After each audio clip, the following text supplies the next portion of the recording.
Ibu korban tewas dalam kecelakaan bus pariwisata Putra Fajar di Ciater Subang, Jawa Barat, mengungkapkan sang anak sempat bekerja sambilan. Bahkan separuh gaji yang dihasilkan oleh korban Mahesha Putra itu selalu diberikan kepadanya. Air mata Rosdiana tak terbendung ketika mengingat anaknya yang meninggal dunia akibat kecelakaan bus di Ciater tersebut. Rosdiana berusaha tetap kuat ketika kembali mengungkap kenangannya tentang Mahesha Putra. Wanita 37 tahun itu dengan tegas bersaksi bahwa anaknya merupakan sosok yang baik dan disukai oleh banyak orang. Almarhum Mahesha juga tak pernah malu meski semasa hidupnya kerap banting tulang membantu perekonomian keluarganya dengan bekerja sebagai kuli panggul. Rosdiana pun mengira bahwa kemauan keras Mahesha itu disebabkan melihat adik-adiknya yang putus sekolah akibat tak memiliki biaya. Upah sebesar Rp50.000 yang didapat Mahesha dari hasil memanggul juga sering dibagi dua dengan dirinya. Kini setelah Mahesha sudah tiada, Rosdiana pun menyebut bahwa keluarga begitu berat menghadapi kenyataan. Terlebih sang anak yang merupakan tulang punggung keluarganya. Mahesha pun dikatakan Rosdiana setelah lulus sekolah berkeinginan untuk melanjutkan kuliah namun juga sembari bekerja. Hal itu ingin sang anak lakukan untuk membiayai adik-adiknya. Pihak SMK Lingga Kencana akhirnya buka suara setelah kecelakaan bus mau di Ciater Subang, Jawa Barat pada Sabtu 11 Mei 2024. Diketahui imbas kecelakaan bus rombongan siswa SMK tersebut, 11 orang meninggal dunia. Sementara 12 orang mengalami luka berat, 20 lainnya luka ringan. Pihak yayasan mengatakan akan memanggil guru dan murid yang selamat dalam insiden kecelakaan ini. Sekretaris YKS Dedi Ahmad Mustafa menyebut pemanggilan guru dan murid SMK Lingga Kencana itu guna menjelaskan bagaimana kondisi dan kronologi yang sebenarnya terjadi saat insiden kecelakaan. Selain itu, upaya berkomunikasi dengan pihak guru dan murid untuk meluruskan informasi yang ada saat ini. Sebab kabar yang ada di luar masih simpang siur, terutama terkait kronologi dari kecelakaan. Meski demikian, pihak yayasan memerlukan waktu untuk bisa berkomunikasi dengan guru dan murid yang berada dalam bus tersebut. Diketahui para korban selamat masih mengalami syok dan trauma sehingga belum bisa dimintai penjelasan. Dedi lebih lanjut menuturkan korban meninggal akan diberikan santunan. Santunan berupa asuransi dari Jasara Harja dan juga santunan dari pemerintah Kota Depok akan diberikan pada Senin 13 Mei malam. Dedi menyebut pemberian santunan memang dikebut agar bisa diserahkan sebelum 24 jam setelah pemakaman para korban. Pemberian santunan tak hanya diberikan kepada korban meninggal dunia, pihak yayasan juga mengupayakan pencairan asuransi terhadap korban luka. MT 22 tahun pemuda asal desa Manoan, Kecamatan Kokop, Kabupaten Bangkalan, Madura, dihajar warga akibat tertangkap basah saat hendak mencuri sepeda motor pada Jumat 10 Mei 2024 sekitar pukul 21.30 waktu Indonesia Barat. MT melakukan aksinya di pekarangan rumah seorang warga Dusun Glepa, Desa Dupok, Kecamatan Kokop. Dari penggeledahan tubuh MT, warga menemukan sebuah kunci T.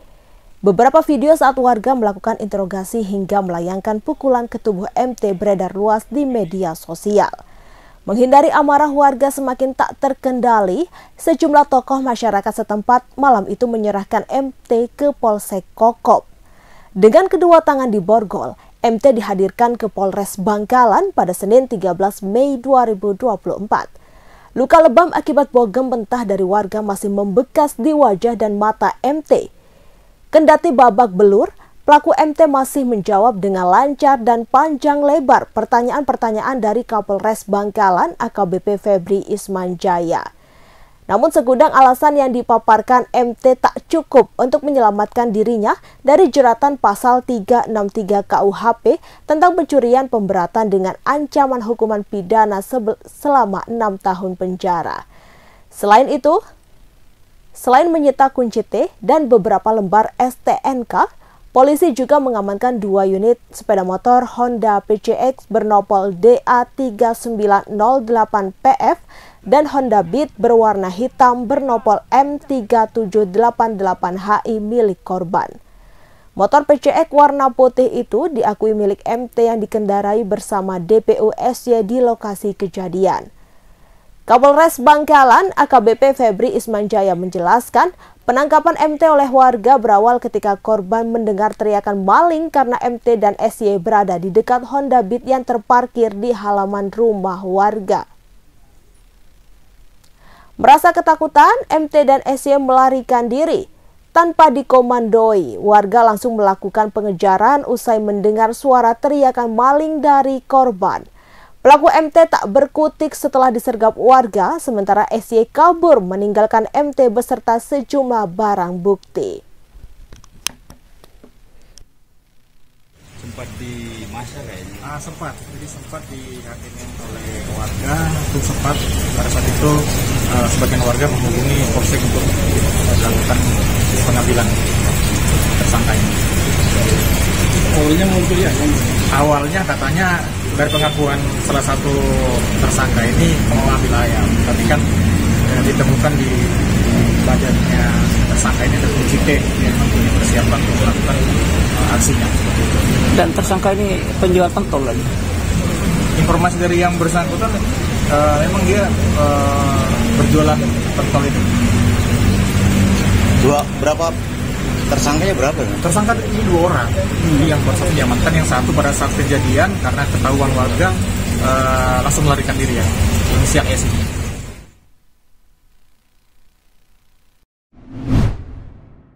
Umi Kalsum tak menyangka Menteri Sosial Tri Risma hari ini mendatangi rumahnya yang kondisinya tak layak huni Minggu 12 Mei 2024. Kedatangan Tri Risma hari ini bersama rombongannya setelah mengetahui rumah warga Dusun Soloh Timur, Desa Murtaji, Kecamatan Pademawu, Kabupaten Pamekasan viral yang diberitakan di berbagai media lantaran tinggal di rumah reot bersama dengan anak perempuannya yang kondisinya lumpuh.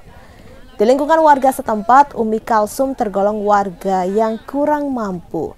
Di dalam rumah berdinding asbes tipis ini, Umi tinggal berempat bersama suaminya Muhammad Ihwan dan 2 anaknya Kamelia Agustin dan Nadira Ayubia Asari yang menderita lumpuh. Suami Umi kesehariannya hanya bekerja mencari rongsokan. Hasil kerja dari mencari rongsokan ini hanya cukup untuk memenuhi kebutuhan makan dan tidak mampu membangun rumah yang layak huni. Setibanya di kediaman Umi, Risma langsung meminta agar sementara waktu pindah dari rumahnya yang tak layak huni tersebut. Sejumlah barang yang ada di dalam rumah ini langsung dikeluarkan dan dikosongi. Kemudian rumah yang dindingnya tampak bolong-bolong langsung dirobohkan oleh Tagana, SDM PKH TNI Polri dan dibantu warga setempat. Saat dirobohkan, sejumlah kayu penyangga rumah Umi tampak kropos dimakan rayap. Sebagian genting rumahnya juga telah berjatuhan dan atapnya terlihat bolong. Risma mengatakan nantinya rumah ini akan dibantu renovasi oleh pendamping PKH dan Tagana yang dibantu TNI Polri dan pemerintah desa setempat. Konstruksi atapnya akan memakai aluminium dengan harapan rumah tersebut layak ditinggali pemiliknya. Sementara itu, Umi mengaku senang dan bahagia rumahnya yang tak layak huni direnovasi oleh Menteri Sosial Tri Risma hari ini.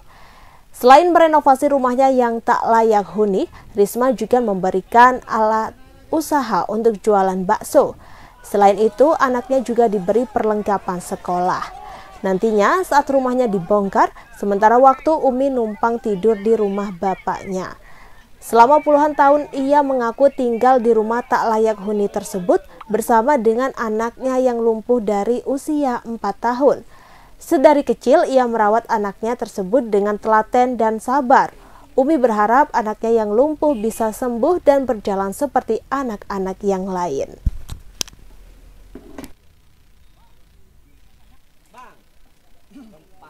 Bagaimana nih Bu untuk perlakuan dari Kemensos kepada warga tidak teman-teman dari Tagana sama pendamping serta mungkin dibantu TNI Polri dan desa yang akan bantu untuk merenovasi ini. Ya, gitu ya. Awas. Terus ya teman-teman ya. Harganya gimana? Sabtu Minggu, perkebunan jeruk keprok Pulung di Desa Singgahan, Kecamatan Pulung, Kabupaten Ponorogo selalu ramai. Bagaimana tidak, perkebunan jeruk tersebut bisa menjadi salah satu destinasi wisata. Bagi mereka yang ingin tetap di bumi reok namun bosan dengan wisata yang itu-itu aja, di perkebunan warga bisa sekaligus belajar. Apalagi jeruk keprok Pulung merupakan jenis jeruk yang sempat punah tahun 1995 karena serangan hama. Petani jeruk di desa setempat kemudian bangkit. Warga juga bisa menikmati keindahan alam sembari merasakan segarnya buah jeruk yang khas. Jeruk keprok Pulung merupakan varietas yang hanya tumbuh di Kecamatan Pulung. Rasanya pun ada 3 dalam 1 buah, yaitu segar, kecut, serta manis. Salah satu pemilik jeruk keprok Pulung bernama Salasa 65 tahun dan Supinu 59 tahun. Keduanya mencoba mengembangkan kembali jeruk Pulung di lahan miliknya seluas 40 kali 20 meter. Setidaknya sudah ada 200 pohon jeruk keprok Pulung yang kembali tertanam, dan berikut berita selengkapnya.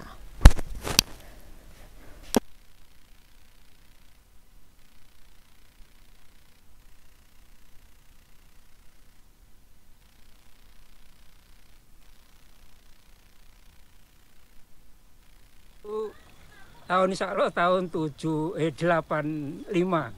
sampai 95 insya Allah itu jaya Pulung, paling jaya kalau jeruk Pulung itu. Lantas dengan berjalan waktu kena virus, Mas. Virus itu semua mati semua itu. Terus sampai ditunggu, katanya Sanghi Pertanian, ditunggu kurang lebih harus 5 atau 10 tahun. Nah ini insya Allah kurang lebih sampai 10 tahun, nah saya menanam lagi. Dicoba lagi. Ini ternyata insya Allah ini sampai ingatan niku keadaan.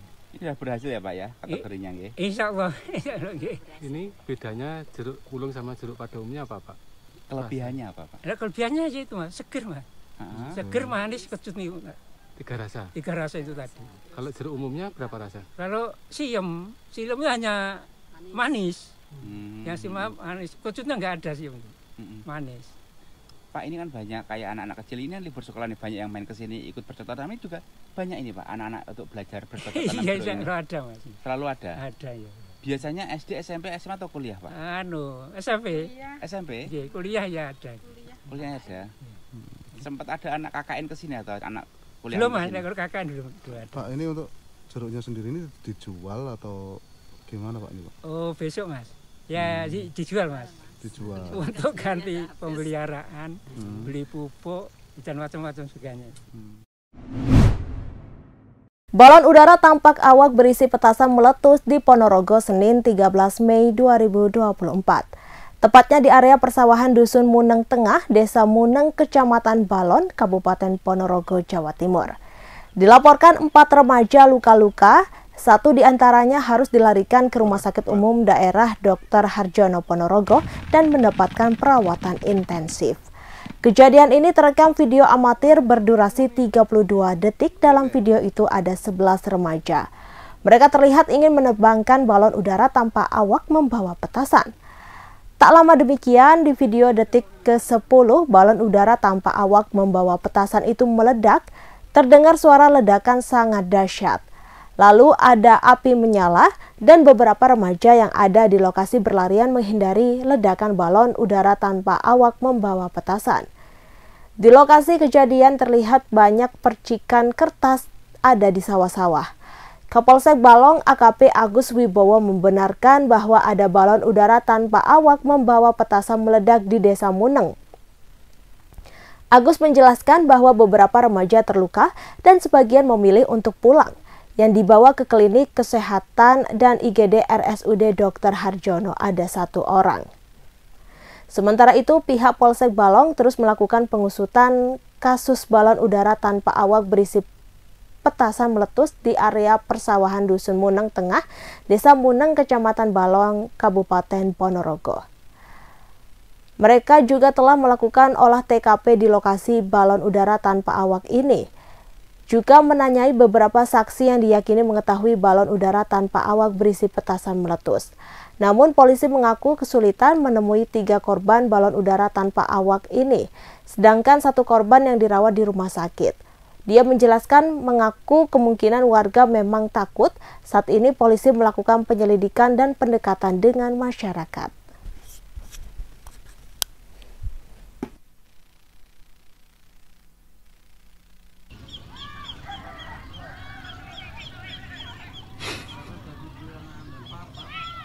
Suara kuat.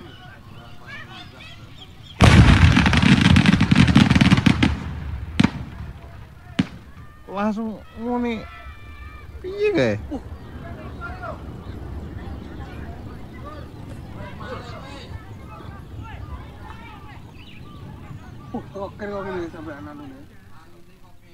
Download Tribun X sekarang, menghadirkan lokal menjadi Indonesia.